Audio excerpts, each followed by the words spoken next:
is Linda Kleinbub, and I'm the founding editor of Big Trees Press. Big Trees Press began when I took a class with a teacher named Star Black, and I took that class at Poet's House in 2012. And at the end of the semester in Poet's House, after like 8 weeks, we had to make a chapbook of all the poems that we did. And we had to make a press, and we had to learn all the different parts of the book, and that's when Pink Trees Press was born, and I started making handmade books called with the Pink Trees Press at that time, and I have very small batches of like 7 books here and 15 books there. And as time went on, I started making origami books, and a lot of people who come to poetry readings receive these origami books. And that allowed the press to even grow even further because they were very cheap to make and easy, so I could make 100 of them and give them out. So that was another way that Pink Trees Press started to get into the world, and that was in 2019. And then in 2020, we put out the Silver Tongue Devil Anthology, and that was based on Phillip Giambri's show, The Rhymes of the Ancient Mariner. And out of 300 plus readers who featured over 5 years, at the Three of Cups Lounge in the basement down there, 123 are in the book. And Anthony Murphy and myself worked almost 4 years on this book. We had a lot of hardships along the way. And at the end, Phillip Giambri was able to help us get it from the computer onto the press, and it turned out to be a beautiful book. And it's actually in the Tompkins Square Library archives, thanks to Kolm. And then during the pandemic, we started to put out poetry books, and we recently put out Pauline Finley's book, Dysfunction, a play on words in the familiar. And during the pandemic, Philip put out his book, Poetry from a Never-Ending Pandemic, his little poetry chapbook about the pandemic. And now we have our first memoir, and we're really excited, and we're working on Madeline Ortenberg's book will be next. And the biggest news I'm so excited to say in public is Pink Trees Press is going to put out Ron Combs' bookstore book. And I'm so honored. You don't know how much that means to us. So I just want to thank 2 people. Thank you to the 14th Street Y and Philip, who runs this theater, for letting us have it tonight. It's a wonderful space, and we're really grateful. And thanks to Justin Reed and Peter Kozlowski, who are going to be recording the night for us. And as far as this book goes, we want to thank Madeline Ortenberg deeply. Madeline Ortenberg is an editor, and she has an eagle's eye. And even after we looked at it a million times, Madeline found things to perfect it. And we thank her for how perfect it is. And we also want to thank Linda Wilkin. Come out here, Linda. She's hiding behind the wine there. Linda Wilkin is Philip's tattoo artist. So all the tattoos you see on Philip, Linda Wilkin is responsible for those. And she's wonderful. If you want to get a tattoo, look her up on Instagram, and mostly Instagram. And she did this artwork, and she did Pauline Finley's book cover. So, and she's going to do Madeline's book cover, we hope too. So we're really excited. This is really beautiful. I want to thank all the readers tonight for coming out. And Kristen Lopos was the manager. Philip hired a manager, or he has his chosen family with him tonight, and they're all helping out. So Kristen Lopos was the manager, and she's making sure everything runs smoothly. And if I didn't mention your name, I apologize, because so many people, Pauline helped us today, and so many people, and everybody who's going to read tonight, thank you so much. So you've heard enough from me, and we're going to begin reading from Good Boy, Bad Boy, A Better Man. Actually, I didn't talk about Philip yet.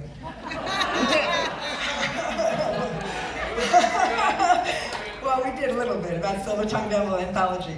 But today we're here to launch Phillip Giambri's memoir, Good Boy, Bad Boy, A Better Man. And it's flash memoir, so it's very trendy right now, because people don't read books, they read flash, because it's much shorter, and people have short attention spans. But I've seen Philip evolve as a writer over time. He started writing bar stories, and then during the pandemic, he started doing poetry. And then all of a sudden, after, or like post-pandemic, he started writing these stories from his life, and he had one story, he showed it to me, and then he had another story. And then I said, what's going on here? And then he had 5 stories. He's like, the muse is waking me up every day. And I keep writing. I got another story. And then I'm like, maybe you got a book here. And then she's like, oh yeah, I can't believe it. I got another one. And if you know Philip, he's a great storyteller. And that's his biggest thing, that he can really, you'll see the stories come to life. So it's not just he's gonna tell you he went to a Catholic school and he got kicked out. You're gonna see the torture of the punishment, and he really is very visual, so that's what makes him a good writer. So I'm gonna begin by reading a story in the book called Donnie in Danger. In the late 40s and early 50s, there were lots of service horses working the streets of Philadelphia. Milk wagons, bread wagons, trash wagons, hucksters, and coal wagons are still mostly horse-drawn. There's a large watering trough around the corner from Mack Street that can water 4 horses at a time. You can still rent a horse on Washington Avenue to ride the streets of Philly. Donnie is crazy about horses. Like me, he's an Italian-American kid who lives in South Philly during the year and spends his summers at his grandmother's home in Somerdale, New Jersey, where we meet and become friends. Donnie is 2 years older than me and is going through puberty. He is big for his age. He works at one of the rental stables after school, and he's an expert rider. His favorite horse is named Danger because he's ornery, not your average rental stable hack horse that requires a high level of skill to ride. He's not available for rental, except to very experienced riders. I don't usually see much of Donnie during the school year when I'm in Philly, but on a seemingly ordinary day, leaving Francis Reed at 3:30, I find Donnie mounted on Danger, waiting for me in the schoolyard. He waves, motions me over, reaches out for my hand, pulls me up on the back of the horse. I wrap my arms around his waist while looking at my schoolmates with what I can only describe now as a see how cool I am smile. The kids in the schoolyard stare in disbelief as Donnie and Danger spin around the schoolyard and gallop down the street to my house a few blocks away, with me yelling, "Hi-ho, Silver, away." We talk and catch up for a bit, and Donnie says he has to get back to the stable because he's working. I don't see Donnie again until school is out, and we're both summering at our grandmother's homes in New Jersey.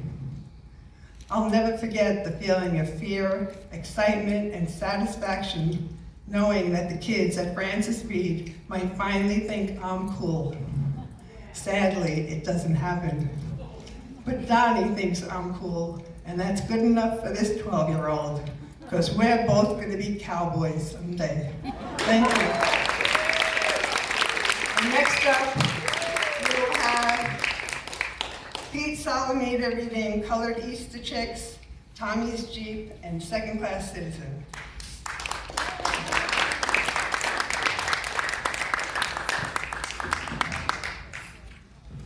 Congratulations, Philip. And thank you for inviting me to do this. And Pink Trees Press and all the fine people gathered here today. This one's called Colored Easter Chicks. Mom buys us 4 dyed Easter chicks at Woolworths. Baby blue, pink, deep purple, and canary yellow. We house them in a small box, cardboard box in the kitchen with sawdust on the bottom and a light clip to the box to keep them warm in our cold kitchen. We love these chicks, feed them, and care for them until they grow so large we have to put them in a big empty Scott's toilet paper box, which stands about 3 feet high and 3 feet square.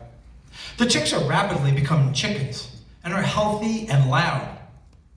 One morning we come down for breakfast to find the rats have chewed holes in the box, killed the chickens, dismembered them, and eaten pieces of them. Sorry, this is a little gory. There are body parts, blood, and feathers strewn around the kitchen. My sister Doris and I are hysterical. It's going to take us years to get over that trauma.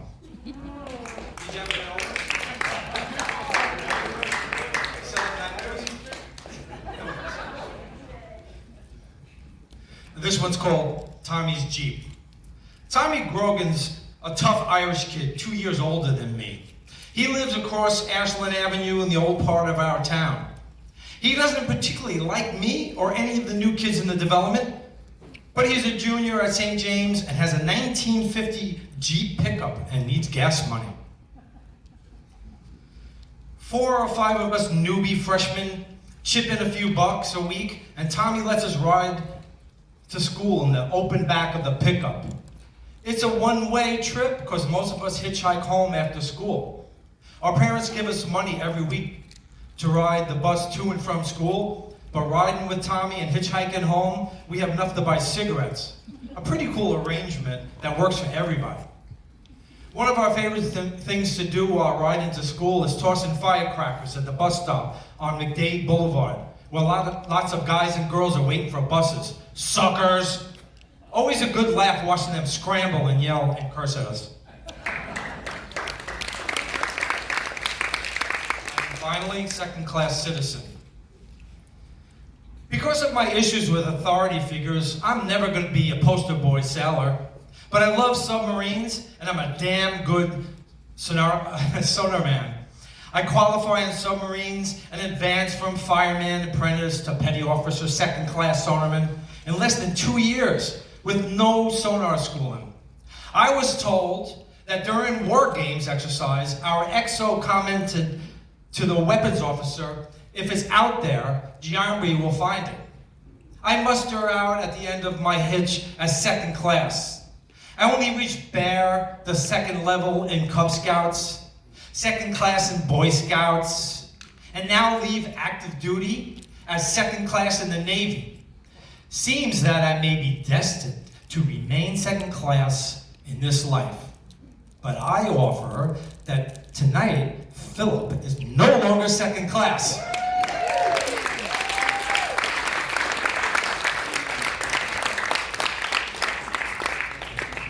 Thank you, Pete. Next up, we have Ron Kolm reading The Safety Patrol and Skeletons, Snakes, and Rats.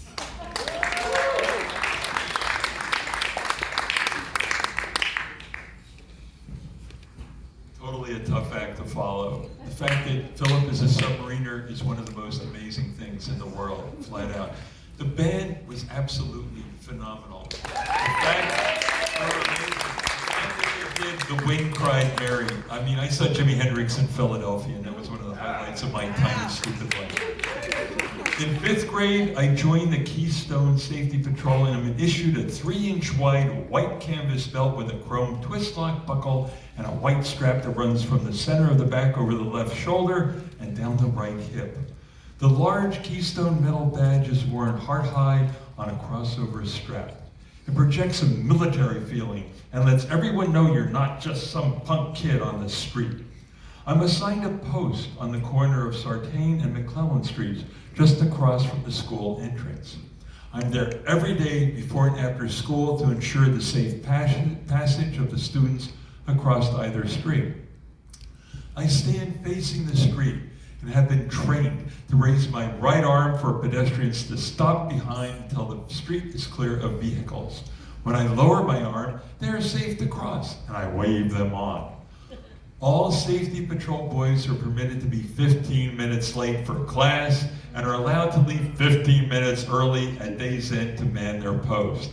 I love the safety patrol. I love the attention, the feeling that I'm doing something important, helping people and being respected by the teachers and principal. In 6th grade, I'm promoted to lieutenant and responsible for making the rounds of all posts to ensure that a patrol boy is covering them and there are no slackers. By graduation, I've advanced to safety patrol captain, make up the patrol assignments, and graduate smugly, knowing that I've served my school well, even if most of the kids think I'm a sucker. You're no sucker.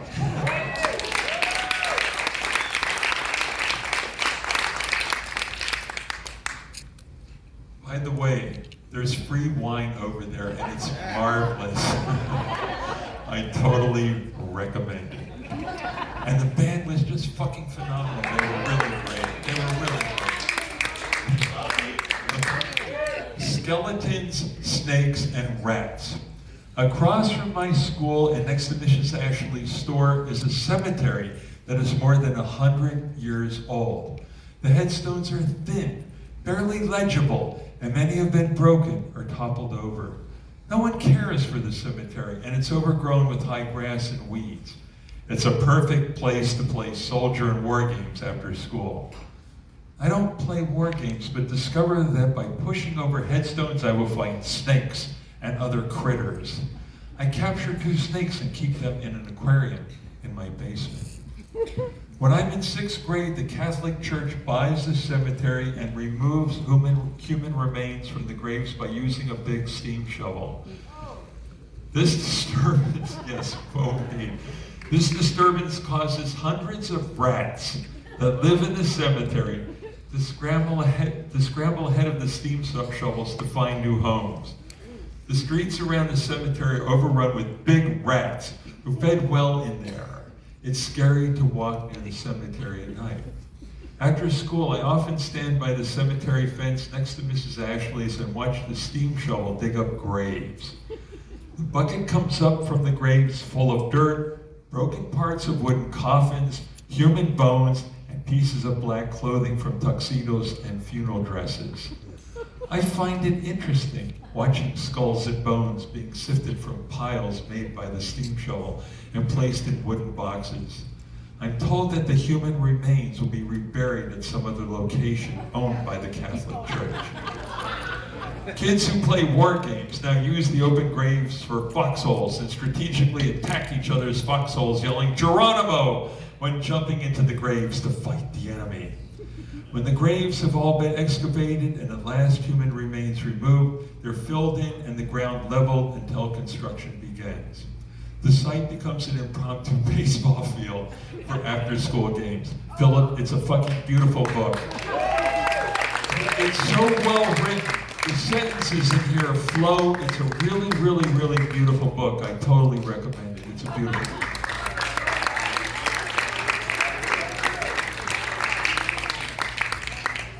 Thank you, Ron Kolm. Next up, we have Marie Sabatino, and she will be reading Summer Camp and Visitors.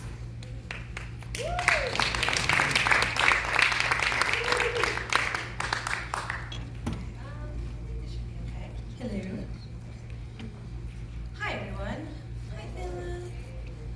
So I was asked which piece I wanted to read from the collection, and I suggested not summer camp because, like you, I've never had a summer camp experience in my childhood, or sleepovers, or wasn't allowed to talk to boys, so I was probably 18.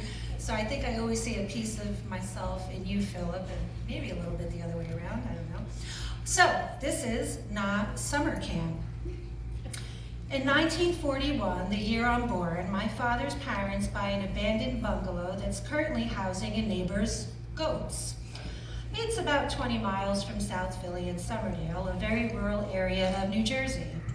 There's a paved road in front of the place, but most other roads in the town are dirt or sand. My grandfather's cousin Sam lives nearby and tips him off to the bargain property he feels he can make a cheap summer home. Everyone in our extended family and many of our comic street friends and neighbors come to work on the bungalow on weekends for several years until it becomes a livable summer house. Grandma buys new furniture and household goods for their home in South Philly and furnishes the bungalow with the old furniture and household items, plus dishes, bedding, and linens donated by family and friends. Everyone who worked on rebuilding the bungalow or contributed in any way is a welcome guest at any time, forever. When school ends in June, there's no day camp or sleepaway for us. It's off to Grandma's house in Somerdale, our summer camp. In this unheated bungalow with an icebox, no hot water, in a cesspool in the middle of the garden for fertilizer, For inner city kids living in a gray world of coal-fired pollution, horse-drawn trash, milk in coal wagons, spending summers in glorious sunshine and fresh country air with endless fields and woods to roam is nothing short of a miracle. Each morning, my sister and I stand naked in front of the kitchen sink, shivering while Grandma scrubs us down with the washcloths of cold water and Octagon laundry soap. Saturday nights are bath nights where large pasta pots are filled with water and put on the stove until boiling. They're poured into the bathtub that's been plugged with a rubber stopper so the water doesn't run out. My sister bathes first, followed by me in the same bath water. It's barely warm by the time it's my turn, but it still feels good. Over the kitchen table, hanging from the ceiling, are flyer catchers with 3-foot-long brown sticky tape pulled from a small cylinder that hangs at the end to weigh them down. Flies land on and stick to the tape. Grandmom changes the fly catchers every few days when the tape is filled with dead flies. During the earlier Depression era, it was not uncommon for folks of limited means to fashion bed sheets, curtains, and even clothing from empty 50-pound heavy cotton flour sacks discarded by local grocers. Grandmom still uses these old Depression-era handmade sheets for bedding, to the delight of our neighbors who make fun of us when she hangs out the heavily bleached sheets, still faintly bearing the gold metal flower logo.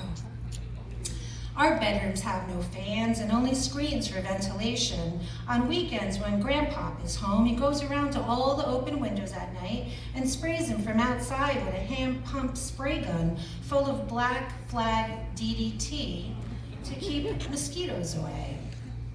It is later discovered by the government to be a deadly poison, but killing mosquitoes is enough for us. Okay, one more short piece. This is called Visitors. I always look forward to the arrival of the Iceman. He lays a thick piece of canvas over his shoulder and hoists up a big block of ice using a large set of tongs. While he's carrying the heavy block of ice into the kitchen to load in the icebox, I hop on the back of his truck and steal a few small broken chunks of ice to suck on in the hot summer sun. The Freihofer man hops by with his truck twice a week, and Grandma always buys fresh bread and treats for us. My favorite is glazed donuts, so yummy. Gypsies stop by regularly and try to sell us wooden lawn furniture they make. Grandma makes us hide in the house whenever they come. She says, gypsies kidnap kids and sell them to farmers who need workers. We believe Grandma, and we're afraid of the gypsies. My parents come up on Fridays for the weekend, and my grandfather and Uncle Nick arrive on Saturday after closing the grocery store in Philly. I share a bedroom with Uncle Nick, and my sister sleeps on a cot in my parents' bedroom. We have large family dinners that also include my Uncle Leon, Aunt Marie, and their 2 kids, Leonard and Marianne, who live just down the road a bit. Friends and neighbors from Kamak Street often visit on weekends, help with mowing, gardening, and other chores. It's fun for them and a chance to get out of the city for a bit. They're very well fed when they leave, carrying bags of vegetables from the garden. My favorite visitors are my grandmother's brothers and sisters, especially her brother Joe. Uncle Joe always arrives with a gallon of wine, a set of bocce balls, and a guitar. You can bet there'll be lots of laughing, dancing, singing, bocce, and great family dinners. A little bit like tonight, Philip. Thank you.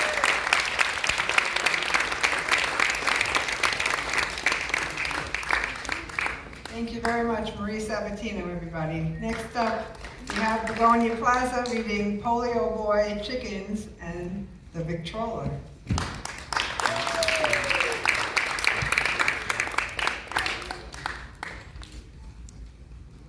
Hi, everyone. Okay. Hi, everyone. Thank you so much for inviting me to read and to be here and to read your book. It was so amazing to have those stories that are seem so long ago, and so many things have changed. It's like, and they're so beautiful. It's like, I'm envious. Okay. Polio boy. On hot summer days, we take turns sitting in Grandmom's large laundry wash tub filled with cold water to cool off. We also chase each other with the garden hose, laughing and screaming with chill delight while being sprayed with cold water. It's the day after one of these afternoon pool parties that I wake changed forever. In the summer of 1946, just weeks before my 5th birthday, I wake up to the sound of my family having breakfast in the kitchen. I get out of bed and fall. It feels like my right leg is asleep. I rub it and try to wake it up and end the tingling, burning sensation. I stand again and fall. I start crying and yell for my mom. I'm in a hospital, in a dark room, laying on my stomach, on a cold metal table with a single bright light above the table. My father's cousins, Nancy and Rosalie, are nurses here, and they're called down to hold my hands while the doctor does a spinal tap. The pain is excruciating. It's determined that I have polio and must remain in quarantine in this hospital in the children's polio ward until the state deems me safe enough to return to my home and family in Philadelphia. The boys' polio ward is a long, large room with about 40 white metal beds along both windowed walls and a row of beds in the center of the ward. Alone and without any family for the first time, I am terrified, cry a lot, and want my mother to take me home. All the other kids cry a lot too. One day, a parent comes to visit her son and brings along a large bag of toys. She spreads them out on his bed and they play with them together until she leaves. He gets very upset, starts crying, and pushes all the toys from his bed onto the floor. His bed is in the middle of the center row in the ward. All of us were able to watch him and his mother playing, wishing someone would bring us toys. With the toys now on the floor, we all struggle out of our beds, stumbling or crawling on the floor toward the toys, while crying in pain. Nurses hear the ruckus and come in to find a horrifying scene of crying, crippled kids trying desperately to get to the toys. They pick up the toys, remove them from the ward, and put us all back in our beds. The crying and sobbing continue all afternoon. We never see the toys again. I spend hours every day staring out the window of my bed, hoping to see Mom walking up the long sidewalk from the street.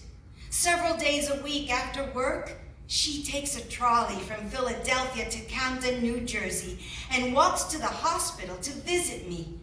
When she leaves, I always cry and beg her to take me with her.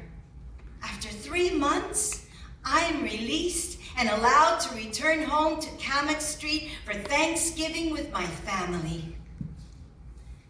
No one knows what causes polio or the epidemic that sweeps across the nation every summer. There is no known treatment or cure. I return to the hospital in Camden once a week for electric shock treatments to my right leg. They are painful and frightening, but it's the only treatment for polio. Over several years, I gradually regained the ability to walk, have a slight limp, and eventually live an almost normal life without many residual effects from polio. I'm very lucky. It won't be until 1955 that a vaccine is available that ends the annual epidemic. virtually eliminating polio in the United States and eventually most of the world. My first public appearance is in the Philadelphia Inquirer. This is Phil in the paper. Chickens. Grandmom gives me a quarter and I ride my bike a mile down Warwick Road to Mrs. Tamashek's house to buy a chicken. Mrs. Tamashek ties the feet of the live chicken together and stuffs it in the basket of my bike after collecting the quarter. When I return, I give the chicken to Grandmom. She grabs it by the neck and pinwheels it till the neck snaps, slits its throat with a kitchen knife, then hangs it upside down on a garden pole until it bleeds out. We douse it in boiling water to soften up the feathers for plucking. Chicken feathers soaked in boiling water give off an unforgettable, sickening stench, outdone only by the smell of singeing the remaining feather stubs over the stove. Grandmom guts it, saving the heart and some other innards for making soup later. She never roasts or fries chicken, but boils it with the skin still on, and we're expected to eat it. It's smelly and slimy. Whenever I see chicken being served anywhere, I have boiled chicken flashbacks.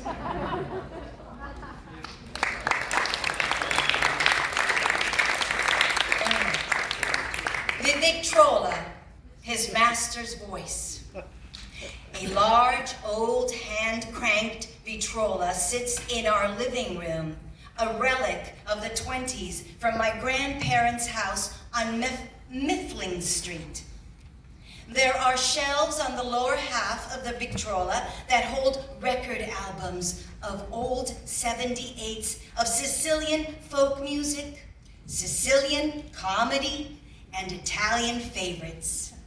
You can adjust the volume on the Victrola by opening or closing 2 doors covering the speaker horn. The needle is replaced after every record. When you lift the lid to play records, there's a decal of a dog that appears to be listening to a large speaker horn with the words above it, RCA Victor, his master's voice. I love cranking up the old machine, putting in a needle, playing a record, and waiting for Grandma to show up and start singing. She always tells the story that when she was 8 years old, the pastor of the cathedral in Caccamo, Sicily, where she lived, asked her to sing solo and a cappella at church services. She still has a beautiful voice and sings along loud and strong to the records I play. I become familiar with and love the music and songs of Sicily because of Grandma's beautiful voice, even though I don't understand a word.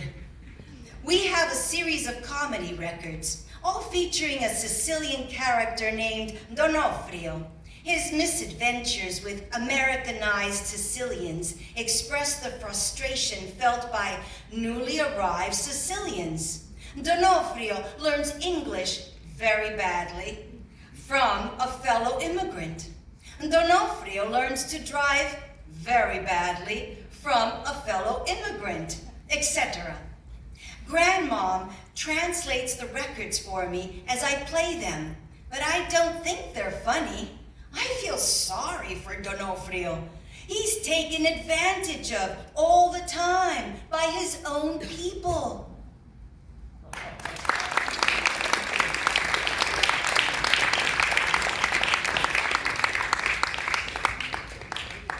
Thank you so much, Begonya Plaza. Next up, we have Gannon Mchale reading Charlie's Log Cabin.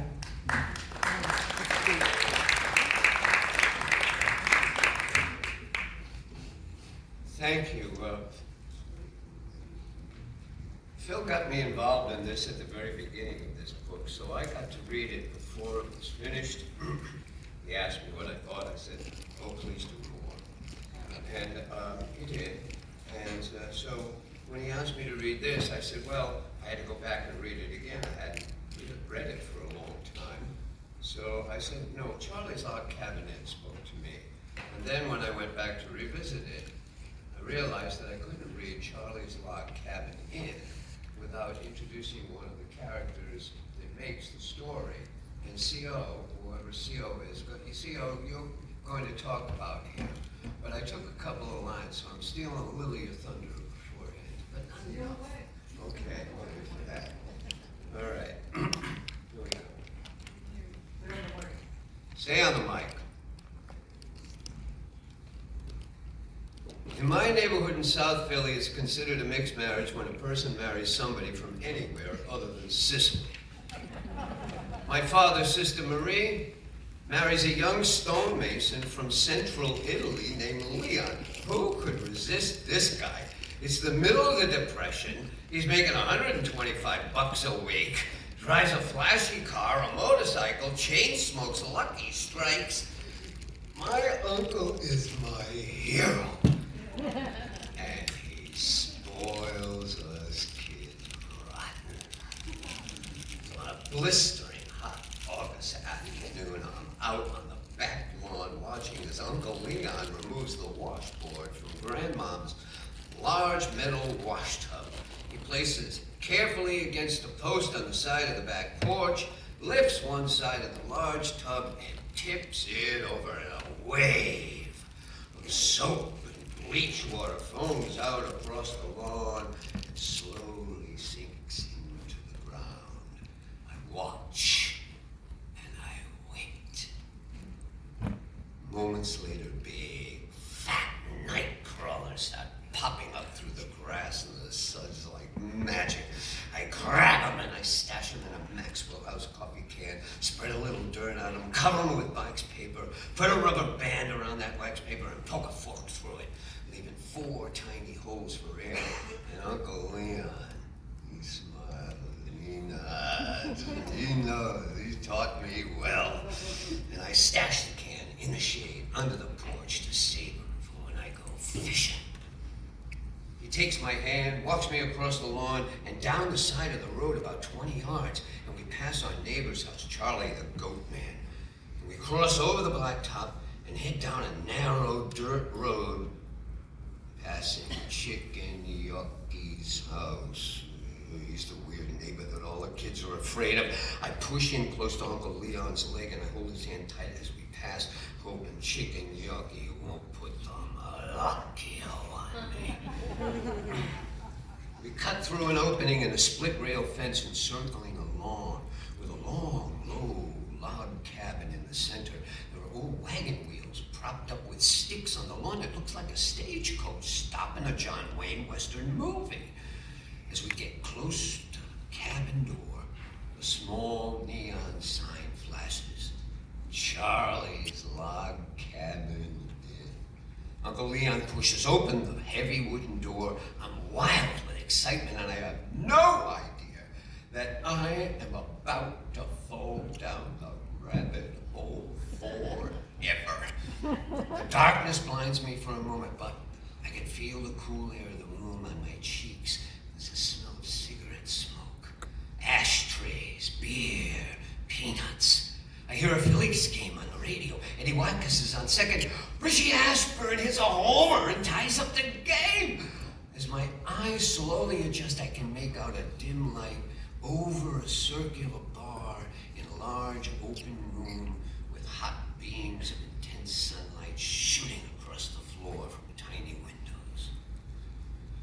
There are some booths in the back, a jukebox, a shuffleboard, a cigarette machine by the door, and a pinball machine against the front wall. It's an old Gottlieb machine with little Abner and Daisy May painted on the glass.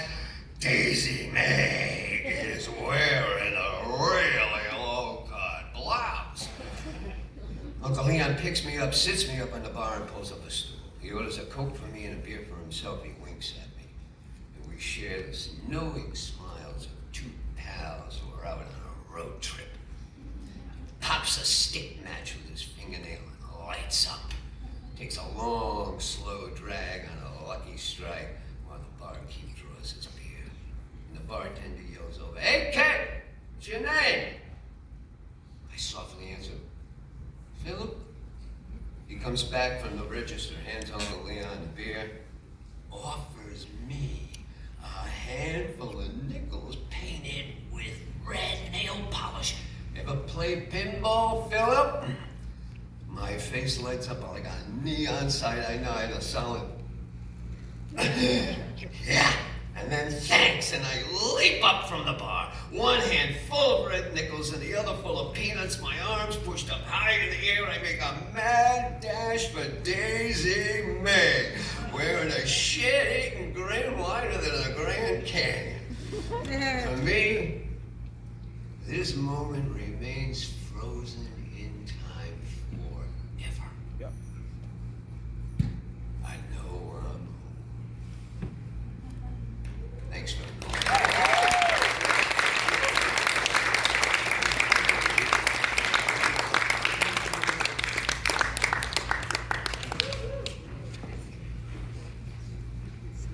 That was great. Thank you, Gannon and Mchale. Thank you so much. And we have next up, C.O. Moed reading Uncle Leon, Pre-Brando, Big Apple, Life Lessons, and Forever My Hero.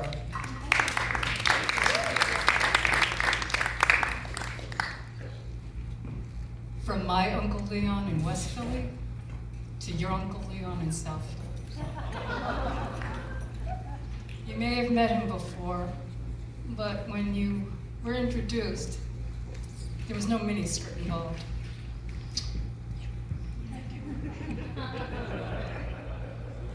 Just checking.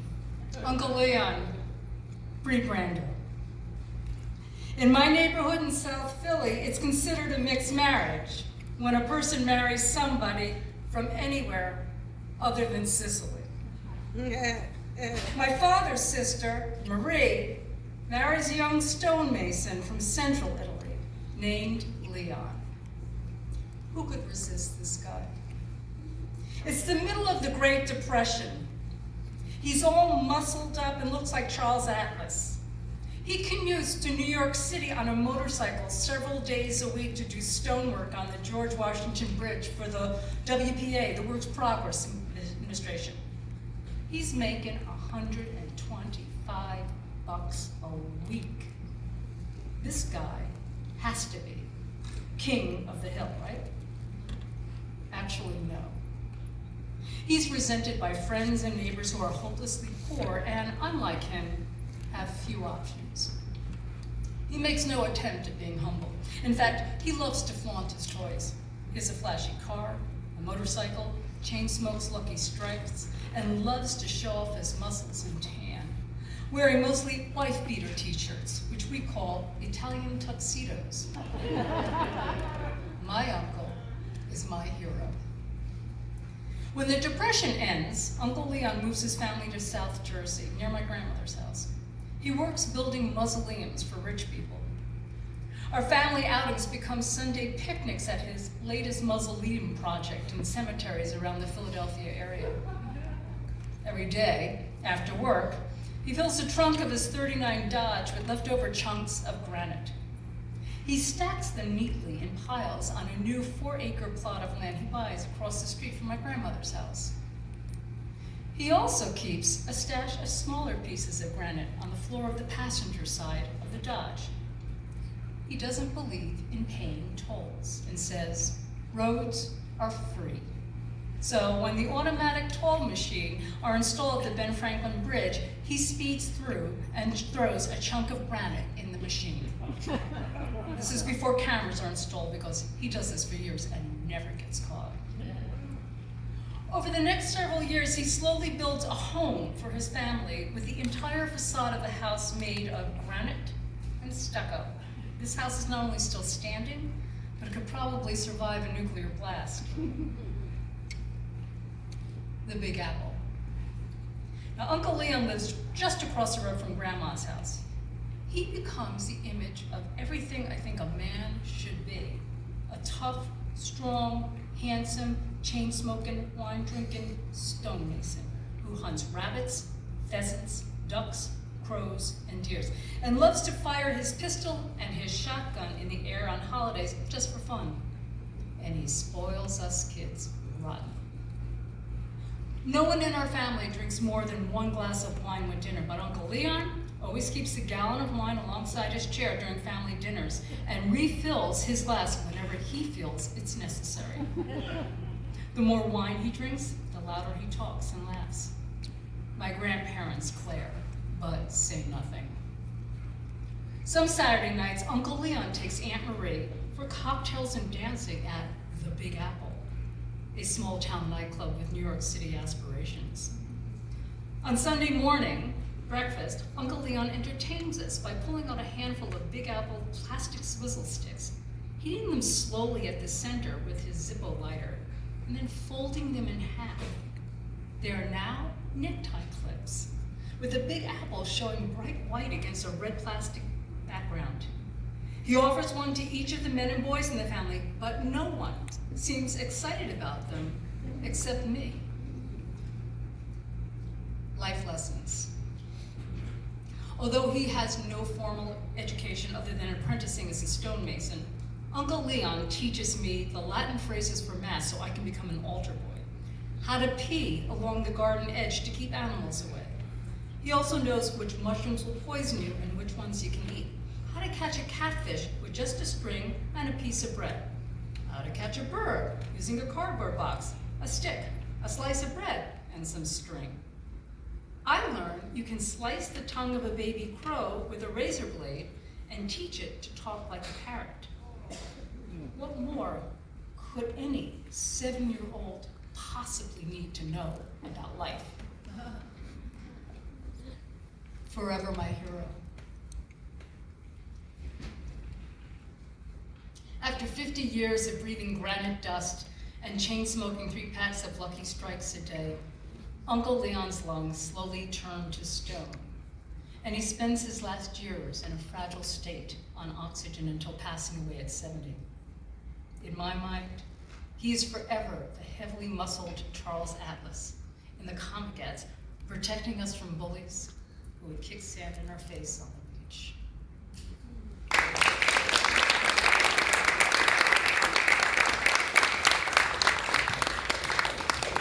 Thank you, Clemo. And next up, we have Coree Spencer, and she will be reading On Being Christ-Like, Why They Bombed Pearl Harbor. Here we go, Coree Spencer. I'll make sure. Can you hear me? Okay, great. On Being Christ-Like. When my sister finishes 6th grade at Francis Reed, she should be attending Furness Junior High School before advancing to South Philadelphia High School. Our parents decide there are too many black kids at Furness and feel she won't be safe there. They switch her to Catholic school at St. Nicholas, our parish church. 2 years later, I'm in 7th grade at St. Nicholas, totally buying into being a good Catholic and possibly even a priest. I become an altar boy, serving Mass in Latin and Italian every morning at 8:30 a.m. We actually get tips from parishioners for serving Mass. All the altar boys pool tips, and at the end of the school year, the nuns take us on a trip to Washington, D.C., funded by our tips. I impress the nuns with my ability to easily diagram sentences, but as a left-hander, I do not do well in penmanship, having to use an ink-filled fountain pen. I smear the ink as I'm writing and fail penmanship. On the other hand, I'm being coached with extra assignments to prepare me for the possible scholarship to St. Joseph Preparatory School.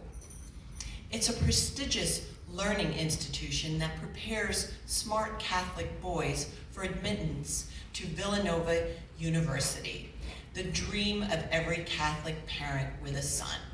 St. Joe's Prep is not to be.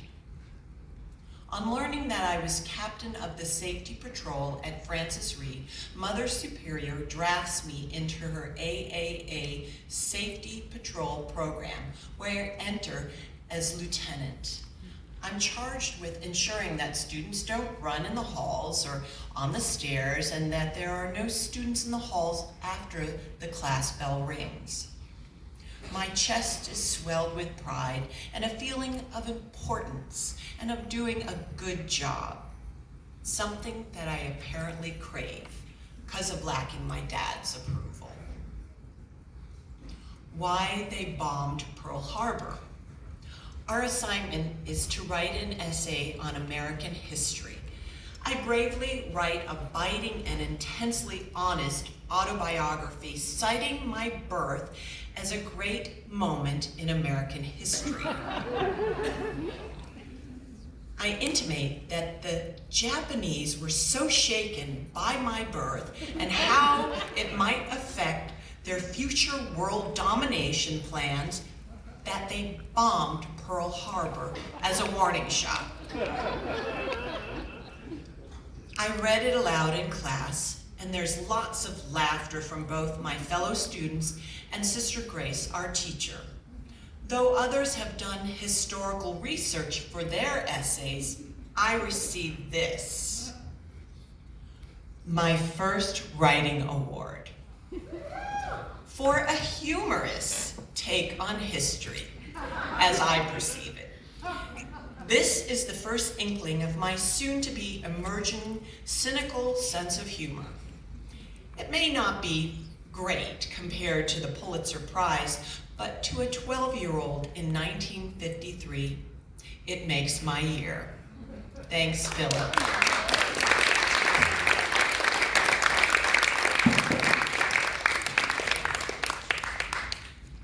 Thank you, Corey. Next up, we have Pete Dolak, and he will be reading Skating Squad, Badass.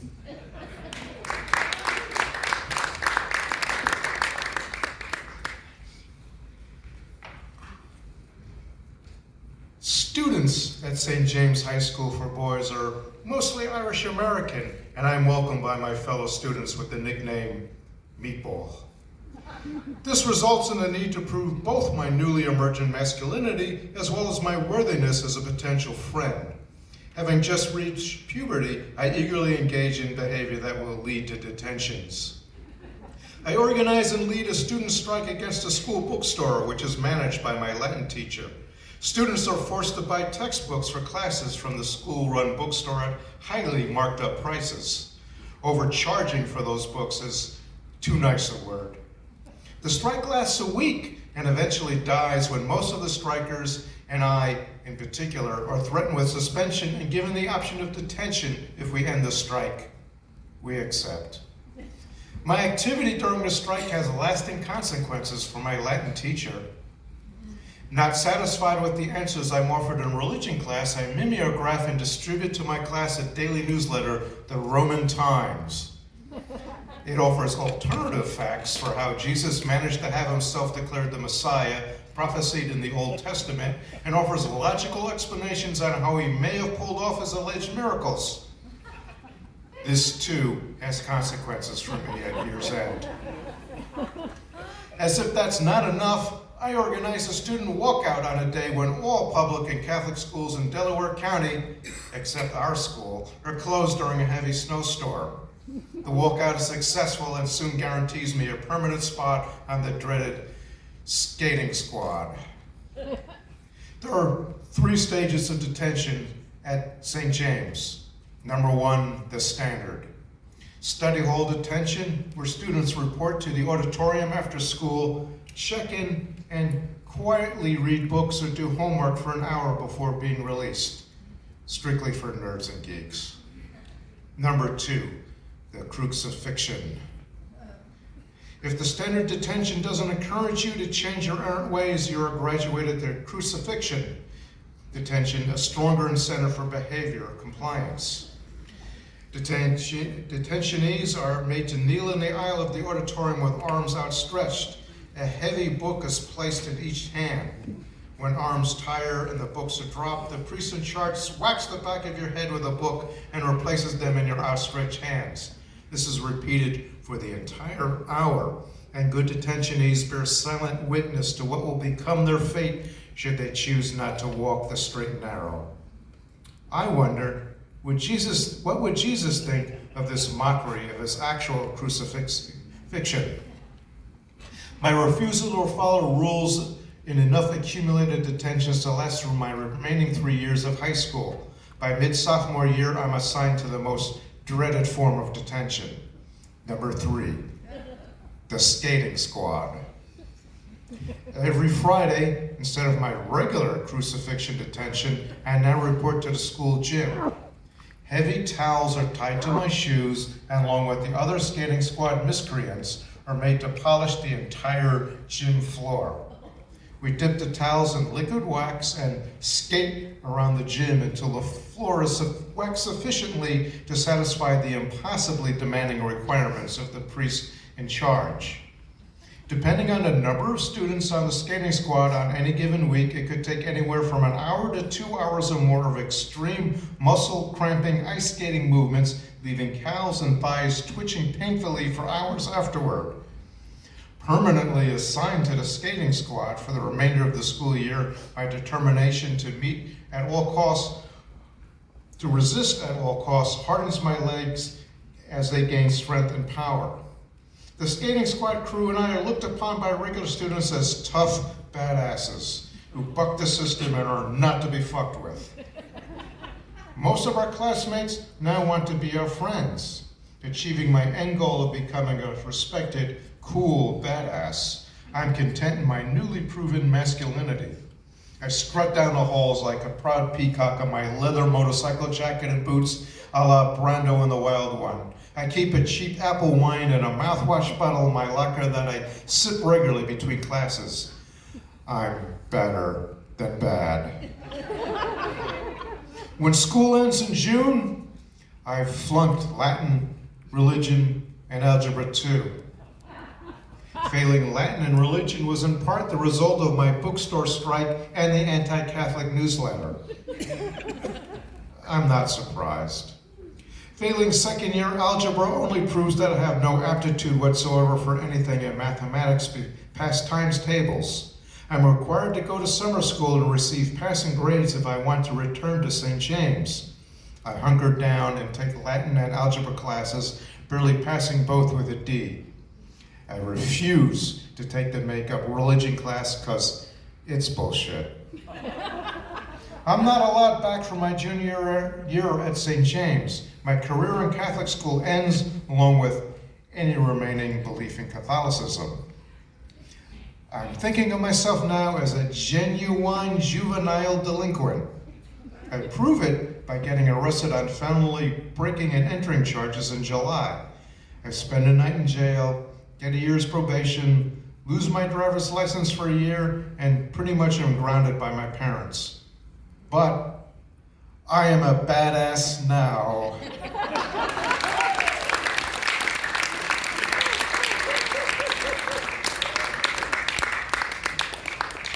Thank you, Pete Dolak. Next up, we have Gordon Gilbert, and he's going to read The Dance King, Easy Riders, and The Wedding Crashers.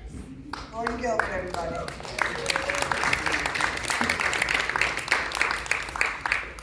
Thank you, Linda, and Philip, thank you for the honor. It's an amazing memoir, and the crazy thing was I was in Marion and Narberth, not that far away at the time. Didn't get to know you till I came here, though. All right, let me read some of this beautiful writing. The Dance King. I'm 15. I get a job setting pins at Stony Creek Bowling Alley. I work league nights and Saturdays and get 11 cents a game, 22 when I set double lanes. I ride to work on the back of my friend Donnie's 48 Harley. On paydays, we chip in and give a couple bucks to an old wino who works with us to buy wine. He gets a gallon for himself and a gallon of apple wine for us. We get drunk for every dance we go to on Friday nights. I gotta say something here. Some years later, I was doing the same thing in Rochester, New York. Only the first wino we tried went off with our money. It was the Y dances on Saturday nights. I'm a really good fast dancer, or what we call jitterbugging. I enter dance contests all over Delaware County and never lose. When you go to a dance contest outside your own neighborhood and win the contest, you get beat up by the locals for winning, unless you bring along protection. I always bring along guys from my neighborhood. I fill them up with apple wine, and while everyone's standing in a circle watching the contest dances, my guys go through the girls' purses left on the metal folding chairs along the wall and take their money. That's their vig for covering my ass. Hey, that's the life of bad boys now. Easy Riders. Sam, the owner of the Cedarwood Pharmacy, owns an old gray junker he uses to deliver prescriptions. It's a 48 Plymouth Coupe, a salesman's model with a very large trunk and no back seat. The bench front seat can fit 3 comfortably. Sam leaves it parked in front of the pharmacy at night. He never bothers locking the car because he can't imagine anyone would steal this junker. Sam's old Plymouth has a 3-post ignition. At 14, my sister's boyfriend, Johnny Boy, taught me how to short the 3-post ignitions with silver foil from a cigarette pack. You just jam the silver foil in tight, making sure it's touching all 3 ignition posts. That done, you hit the starter button, it kicks over, and you're off like a cheap prom dress. When Louie, Jack, and I get bored at night, we swing by the pharmacy and hotwire the Plymouth. We drive up to McDade Boulevard, cruise down to Norwood, and check out the chicks. Once in a while, we throw a buck's worth of cheap Safeway gas in, just so we don't feel too guilty about borrowing the car. Sam never seems to notice. We're never stopped or caught by the police. The Wedding Crashers. My best friend Louie and I spend the springs and early summers of 1956 and 57 crashing wedding receptions on weekends. Most receptions are held in church basements and firehouse halls. Every weekend around 8:30 p.m. we dress up in suits and ties and drive around Delaware County checking churches and firehouses for receptions. When we find one that looks good and there's a crowd out front smoking, we park, light up a cigarette, and casually saunter over to mingle in the crowd. While talking, we slowly work our way through the crowd, and when we finish our cigarettes, we casually walk inside the reception hall, talking and laughing as though we'd been here all along. The party's usually been going on for a few hours when we arrive, so everyone's pretty relaxed and having a good time.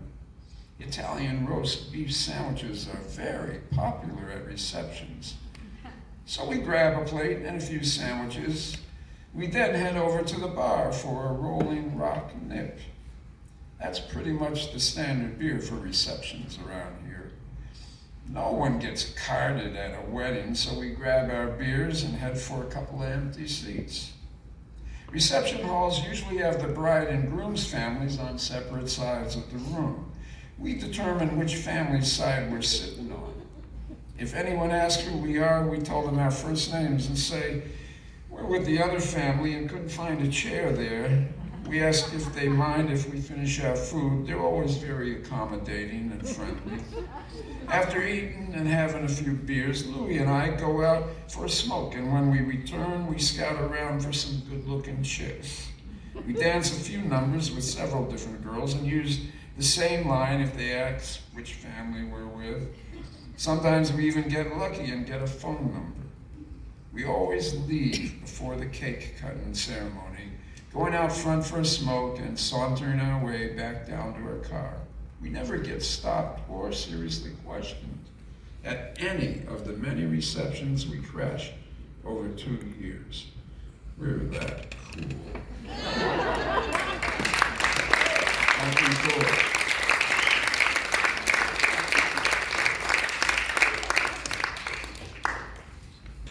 Thank you, Gordon. Next up, we have Q, and she's going to be reading, Coree and Donnie will be reading Soho Rent Parties and Days of Wine and Roses. Here's Q.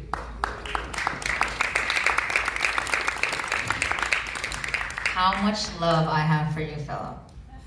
All we can hope for is to be in someone's heart, and you, my friend, are in mine. Thank you so much for including me in this event and so many of your other events. When I read this book on vacation in Belize, all I kept thinking about was, I wish I had been there with him. Soho rent parties.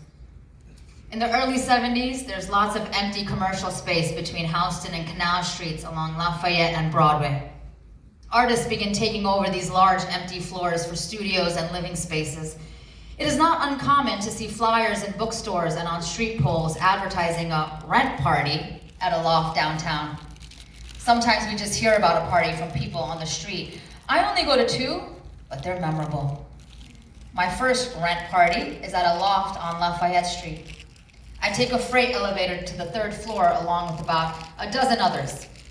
The elevator opens to an immense space that runs an entire block on Lafayette Street and is about 50 feet wide. There's a pretty lady by the elevator collecting $2 from each person to cover the rent. One wall is lined with all-tech voice of the theater speakers, normally used at outdoor rock concerts. There's space along the wall about every 10 feet. Jumpin' Jack Flash is playing, and there's a wall of sound coming from the speakers that vibrate the walls, the floors, and everyone there. I can feel the cells in my body vibrating. 100 or more people are moving and vibrating the music so loud, you feel it as much as hear it. I have to dance. I dance and keep on dancing for hours. There's no visible alcohol here, but a thick fog of pot smoke permeates the space. It feels like this is what you'd want heaven to be. About a month later, I see a flyer on the bulletin board at the East Side bookstore for another rent party. My buddy Helmut and I have been doing a heavy happy hour at Holiday Cocktail Lounge and are pretty buzzed.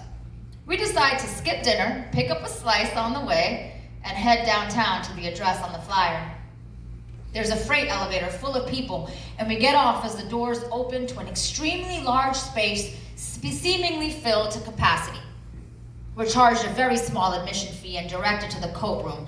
It's twice the size of my apartment, but with no coat racks or hangers. The coats are all stacked in a gigantic pile, almost filling the room. We chuck our coats in the pile and head over to the main room. Everyone's dancing to very loud rock music, and Helmut and I are scouting the room for attractive girls who can dance and seem unattached.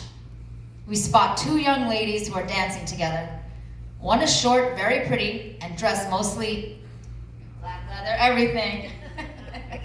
Her friend is a Cher lookalike dressed in flowing hippie tie-dye, and she's barefoot. Helmut is a much smoother talker than me, even with his German accent. We walk over to the ladies and he opens the conversation. The leather lady is a well-known downtown pre-punk songwriter, bodybuilder, artist, and local cool chick. Her friend is a graphic designer living and working in the West Village. We managed to pass ourselves off as a bit hipper than we actually were and spend a few hours doing some hard dancing until we're all exhausted and sweaty. We retreat to the coat room, dive into a pile of coats, and both couples begin heavy making out for what seems like hours. We all leave together, with each couple headed to the ladies' apartment to top off another great downtown adventure. Helmut and I meet for lunch, and the next day, all we have to say is, "Fuck yeah!" and laugh long and loud. I'm soon in a living situation with 2 sisters, out of work, broke, and settling for whatever entertainment we can muster up in my apartment. No more loft parties for this boy. Often I want to invite you out or party with me, and then I remember you're 81. Young at heart, though. And This is one of my favorite parts of the book. Days of Wine and Roses. I'm out of work for the summer collecting a government subsidy to the arts, or New York State unemployment, as it's officially known. I spend a lot of time hanging out in front of my building at 26 St. Mark's Place across from the Electric Circus. With me regularly is my neighbor Marie, who is also out of work. We smoke a lot of weed, drink cheap Spanish wine, and watch the Freak Parade go by all day. I'm also hanging nights at Grassroots Tavern, just a few doors from my place. I seem to be having a hard time hooking up with ladies who don't give me STDs. What? Marie laughs every time I tell her my latest misadventures with the Grassroots gals. She says she and her husband have a friend from college coming to town while waiting on her divorce to be finalized. Says her name is Lois Lee, but everybody calls her Curly. I ask what she looks like, and Marie says, just your type, blonde hair and big tits. Hey, I'm it. On our first date, I take her to the midnight show of Reefer Madness at the St. Mark's Theater on 2nd Avenue. We eat popcorn and smoke a few doobies while deciding whether or not we are liking each other. It takes only 2 more dates before we know we're in love and soon become inseparable. We decide to live together and find a larger apartment on St. Mark's Place between 1st and 2nd Avenues. We have 42 wonderful years together on St. Mark's Place.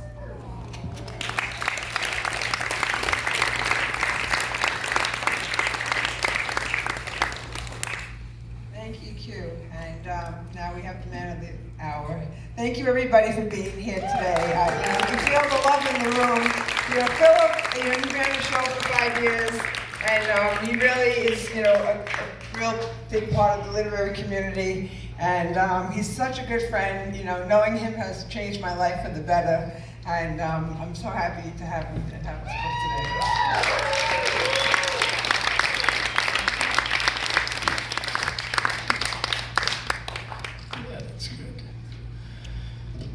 today.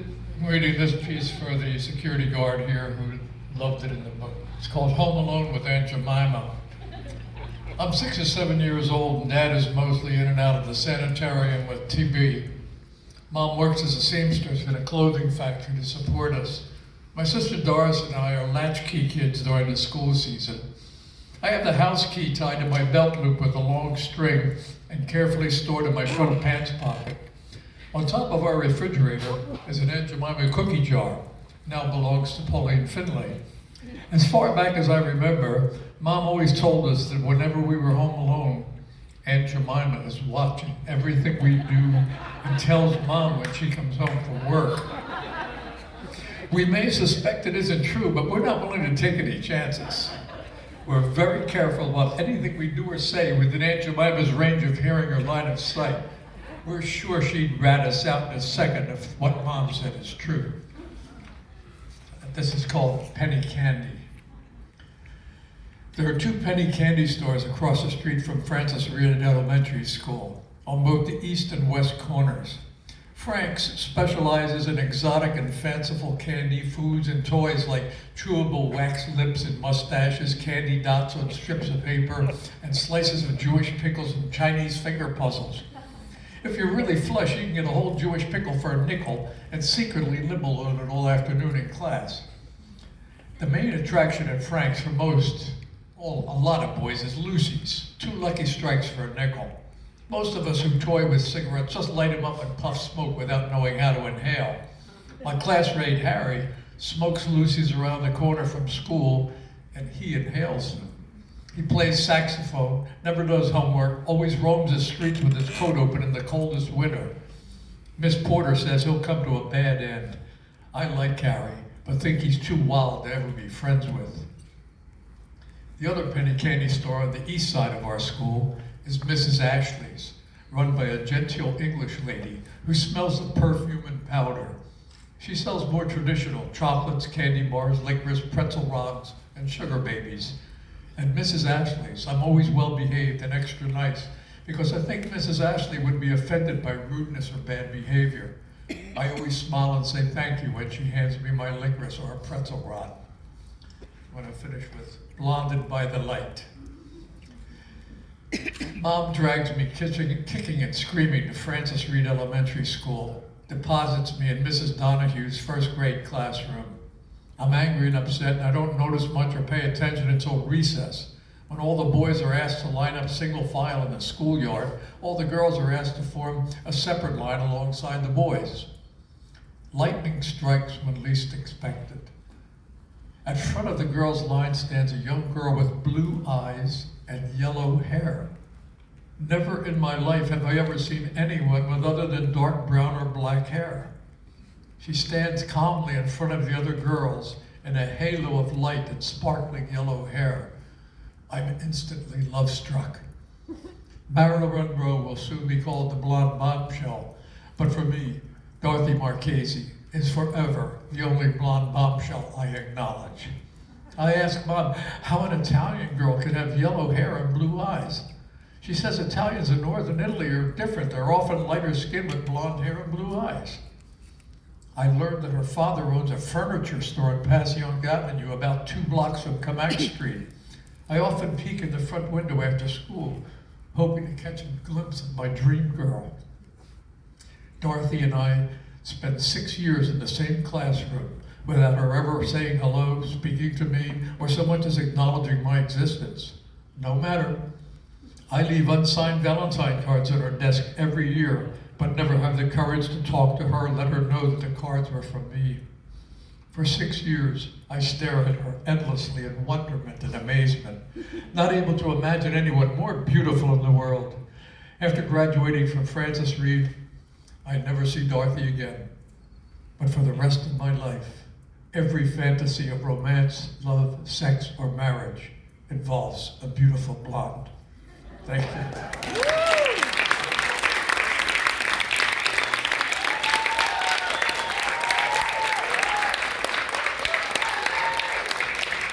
Before we have a little Q&A.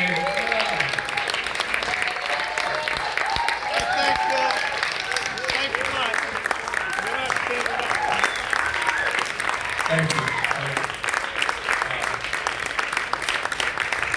It's so nice to hear other people read my words and interpret them almost exactly the way I think them. It's like pretty crazy. Before we bring out the pizza and a cute little Q&A, I have to thank some people here. I know it's kind of boring for everyone, but I've been a member at the 14th Street Y here for 16 years working out, plus I took my scuba diving classes here. I love this place. I know all the people since they were kids. So I'd like to particularly thank Gabriella Cordova and Price Stone for giving me a marketable price on this room and for making it available for me. And Philip Trevino, his amazing theater wizard who hooked everything up for us, made everything great. And I have to thank Pictures Press, founding editor Linda Kleinbub and editor Matt Bernard Artmore, who made this book possible. Yes. And the best cover artist and friend forever, Linda Walken.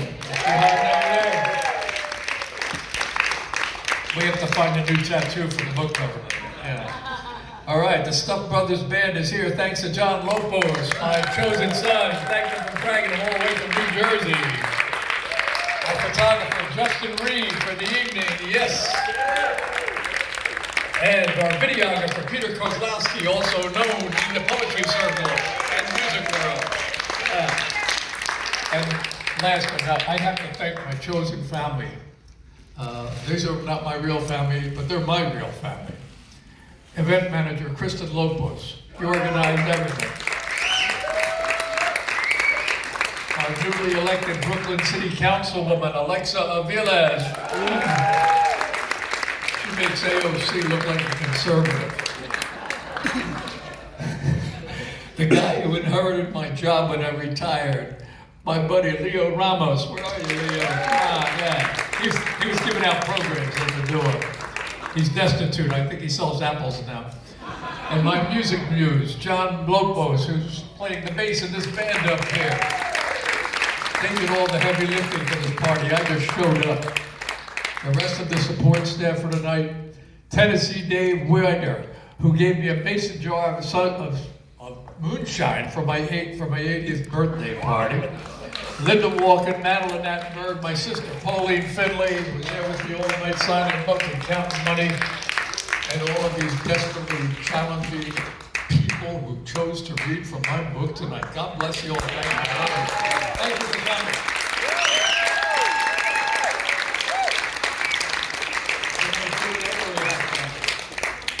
Just pizza? Pizza and music. Yeah, pizza and music, come on.